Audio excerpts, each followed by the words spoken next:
Back to my channel. ఇవాళ వర్షం అయితే పడుతుందండి. ఈవినింగ్ పిల్లలు స్కూల్ నుంచి వచ్చిన తర్వాత అయితే స్టార్ట్ అయింది 4:30 కల్లా. ఇంకా వాళ్ళు వేడిగా ఏమైనా చేసి పెట్టు మమ్మీ అంటే బండి స్టైల్లో మిర్చి బజ్జీ అయితే చేస్తున్నాను. నాకు కూడా చాలా ఇష్టం, అందరూ ఇష్టంగా తింటారు ఇంట్లో. అయితే మిర్చి బజ్జీ చేసినప్పుడు మిర్చిని మొత్తం పిండిలో ముంచకూడదండి. ఇలా కనిపిస్తుంది కదా, అలా వేసుకోవాలి. ఎందుకు అలా వేయాలనేది కూడా చెప్తాను.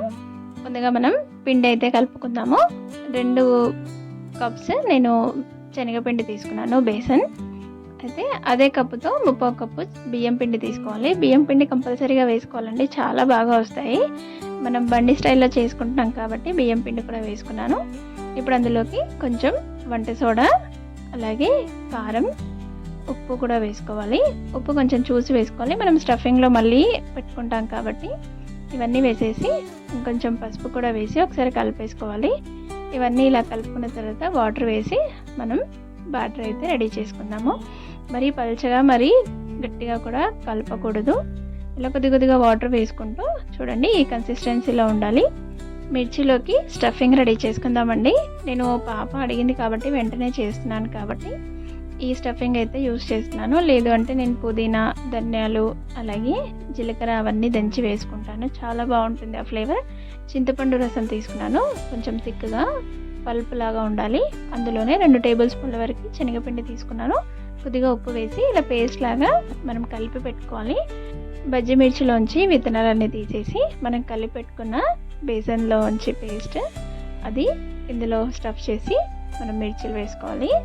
ఆయిల్ కూడా హీట్ ఎక్కిందండి, ఇంకా మిర్చిలు అయితే వేసుకుందాము. నేను ముందుగా చెప్పాను కదా అలా మిర్చి ఎందుకు వేస్తారు అనేసి. ఇలా డిప్ చేసి కొంచెం సైడ్లోకి పిండి తీసేసి వేసుకోవడం వల్ల లోపల ఉన్న మిర్చి కూడా ఫ్రై అవుతుంది. లేదు అంటే పైన ఉన్న బేసన్ అంతా ఫ్రై అవుతుంది, లోపల మిర్చి అనేది అది పచ్చిగానే ఉంటుంది, కొంచెం స్పైసీగా అనిపిస్తుంది. ఇలా చేయడం వల్ల మనం మిర్చి కూడా తింటాం కాబట్టి ఇలా చేస్తే లోపల ఉన్న మిర్చి కూడా ఫ్రై అవుతుంది. అందుకనేసి బండి స్టైల్ వాళ్ళు కూడా అలాగే వేస్తారు.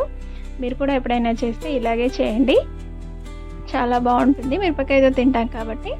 ఇంకా మిర్చి అయితే రెడీ అయిపోయాయండి, చూడండి ఎంత ఫ్లఫీగా వచ్చాయో. ముందుగా పిండి కలిపి పెట్టుకోవాలి ఎప్పుడైనా మనం మిర్చి బజ్జీ చేయాలి అంటే, తర్వాత మిగతా ప్రాసెస్ అంతా చేసుకోవాలి. అంతే అండి, మిర్చి అయితే రెడీ అయిపోయాయి వేడివేడిగా. దీంట్లోకి స్టఫింగ్కి ఆనియన్స్, కొత్తిమీర కలిపి మనం ఇందులో స్టఫింగ్ చేసుకోవాలండి, చాలా బాగుంటుంది.